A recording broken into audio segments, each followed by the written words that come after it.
On Tuesday, President Obama visited the U.S.-Mexico border for the first time since his election in 2008. He used the opportunity to deliver a major policy speech on immigration reform.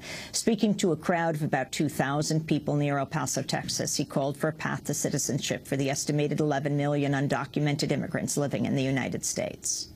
So what would comprehensive reform look like? First, we know the government has a threshold responsibility to secure our borders and enforce the law, and that's what Janet and all her folks are doing. That's what they're doing. Second, businesses have to be held accountable if they exploit undocumented workers. Third, those who are here illegally, they have a responsibility as well. So they broke the law, and that means they've got to pay their taxes, they've got to pay a fine, they've got to learn English, and they've got to undergo background checks and a lengthy process before they get in line for legalization. That's not too much to ask.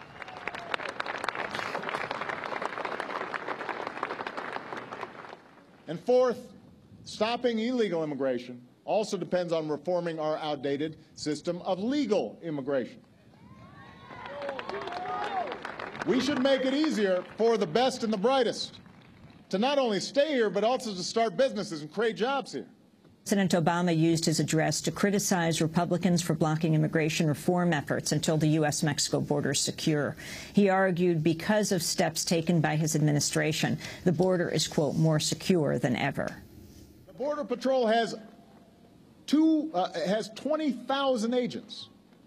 The Border Patrol has 20,000 agents, more than twice as many as there were in 2004. There's a buildup that began under President Bush and that we've continued. And I had a chance to meet some of these outstanding agents and actually saw some of them on horseback who looked pretty tough. So we put the agents here. Then they wanted a fence. Well, the fence is now basically complete.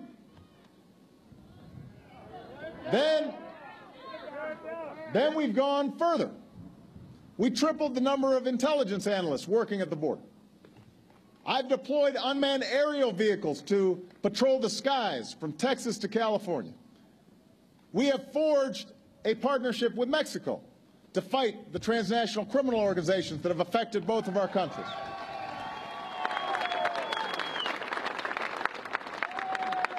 And for the first time, we're screening 100% of southbound rail shipments to seize guns and money going south, even as we go after drugs that are coming north.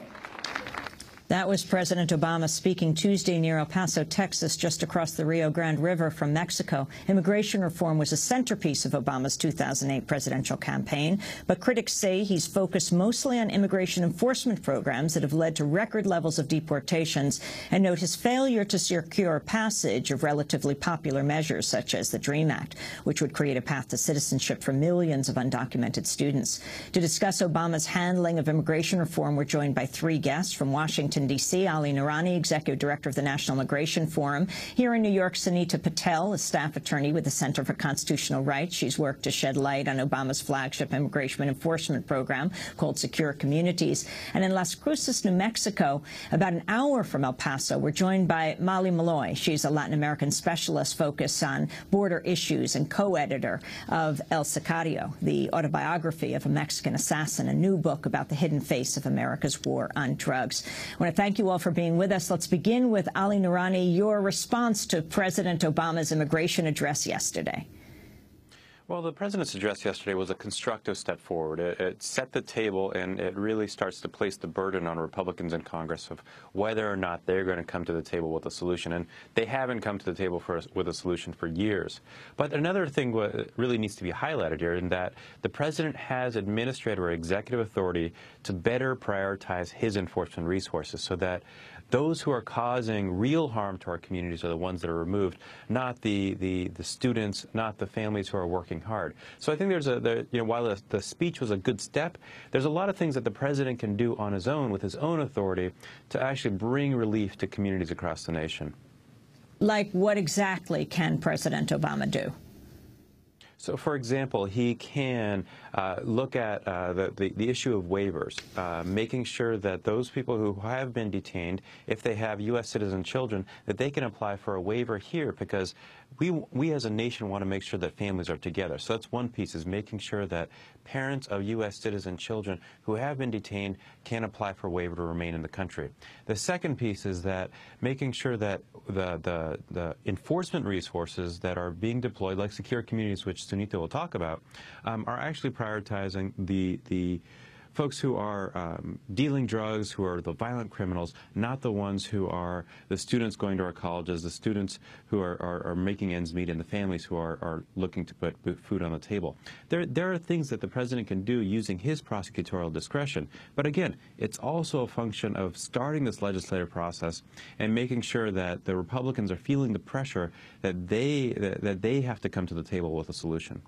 Sunita Patel, what about the issue of enforcement? And explain exactly what Secure Communities is. Okay. Secure Communities is a Department of Homeland Security program that automatically sends fingerprint information to the Immigration Customs Enforcement Agency at the same time as FBI, Federal Bureau of Investigation, databases to check for criminal background checks. So what it does is it essentially puts local police and the actions of arrest and booking at the center of immigration enforcement. And I think it's really important, just to respond to Mr. Naruni's statement about criminal immigration enforcement. Obama cited the statistic that 70% of there has been 70% increase in immigration enforcement towards people with criminal convictions. But we need to demystify what that number means. It means people with driving offenses. It means people with misdemeanor, nonviolent offenses, including this woman, Maria, from Maryland, who was arrested when she called for assistance because of a domestic violence dispute.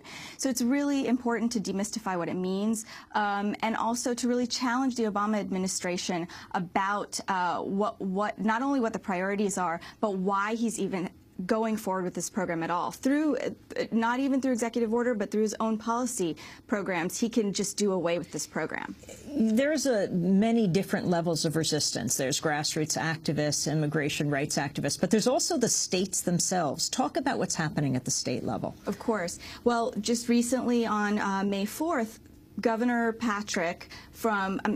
Governor Quinn from Illinois did an astounding step and wrote a letter to the immigration authorities saying that he would in no way participate in information sharing for the purpose of immigration enforcement. He's terminated the memorandum of agreement between the federal authorities and his state. Because? Because of the improper use of the program. He said that there's no way that he could come to an agreement with the federal authorities about the way the program would operate. In addition, just yesterday, 38 state officials wrote a letter to Governor Cuomo in New York asking him to follow suit and terminate the program, and if not, at least to put a moratorium on the program while there's a further investigation. We also have on the federal level, the Congressional Hispanic Caucus has called for freezing of the program just last week. And Zoe Lofgren, representative from California, has also asked the Office of Inspector General of the Department of Homeland Security to investigate whether there's been intentional misleading of state and local officials as a result of emails that have been uncovered through litigation by the Center for Constitutional Rights. And here in New York?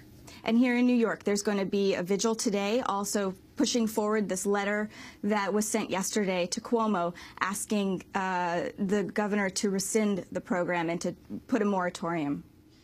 On the issue of the DREAM Act at the state level, where is the resistance, Ali Noorani? The resistance really comes from really the extreme right at the state level, who is saying that students do not, the investment that we made in students at the high school level, we should not be making that investment at the college level. But in fact, the students who go to high school, who are the highest achieving, have earned these spots in local state universities and colleges. So the implementation of the DREAM Act at a state level is actually a very powerful solution for local economies and local communities. In fact, the state of Maryland is on its path to passing the DREAM Act. Illinois also just recently passed a DREAM Act bill through its Senate, and California has a DREAM Act legislation also moving through its state house. So there's an assumption that things are bad in the states, but actually there's a lot of incredible work happening in the states and a lot of very courageous politicians who are saying, you know what, immigrants and immigration are of value to my state's economy, so I'm going to take positive steps. And those are just a few examples. Ali Noorani, the issue of what President Obama himself can do as the executive and what he is kicking back to Congress. So what he's kicking back to Congress, he's saying, well, I don't have the authority to, or I don't want to change the way that I'm enforcing the law. I don't have these administrative powers. Well, we believe that he does have the administrative powers, and there's a precedent going back to the days of INS, before even the creation of DHS, the president being able to use prosecutorial discretion to make sure that his enforcement resources are going after the violent criminal, not, as Sunita said, the person with a driving offense. And this also makes sense at a local law enforcement level, because these are individuals who, these are cases that take up a lot of time of a local police officer, much less erode that trust between the immigrant community and local police. So the president does have this authority to make administrative changes to enforce immigration law in a much more highly prioritized fashion. But again, what the pressure is now on Congress, because the president laid out this framework yesterday, which is actually fairly detailed, I think a 20-page document that went through what are the things that he would like to see in terms of legislation, is that the president needs to draw together, Speaker Boehner, Senate Leader Reid, their respective teams in the House and the Senate, Democrats and Republicans, and bring folks around the table, around that framework to start to craft legislation. Now that legislation may not move this year, next year in terms of being comprehensive, but it does tee up a conversation for 2013. And I'd also be remiss to not mention the importance of today's move by Senator Durbin to reintroduce the DREAM Act. That's a piece of legislation that we all know passed the House last year and got very close to passing the Senate, and serves some of the most valuable parts of our community. So today is also a continuation of this immigration reform energy that's building in terms of reintroducing the DREAM Act. Sunita Patel, the record number of deportations. This might surprise people, not under Bush, but President Obama. That's right. Obama has deported more people, detained more people than the Bush administration did. I mean, I think we really need to ask the Obama administration to take a hard look at what it's doing. This immigration, this enforcement first and reform later approach is just not working. And the states and Congress are losing patience at this point. He really needs to make change.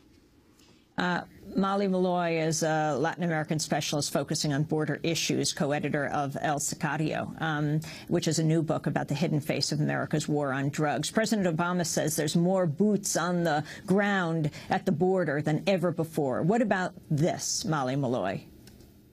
Well, there definitely is more enforcement on the U.S. side of the Mexican border right now. I think the figure he gave for Border Patrol is 20,000. Also in the southwestern states here on the border, there are a lot of National Guardsmen in Arizona, New Mexico, and Texas that are patrolling and, doing things that assist the Border Patrol.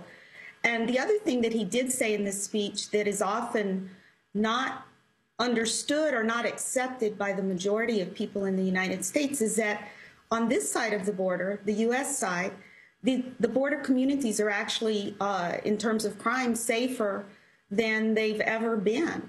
The statistics, all of the accepted statistics on violent crime and property crime as well, are down in border counties. And this has been verified by the FBI and the Attorney General's office and all of the entities in the United States administration at both the local and the federal level that account for these kinds of things. So despite the real chaos and terror and violence in Mexico due to the so-called war on drugs, U.S. border communities are safer than they've ever been.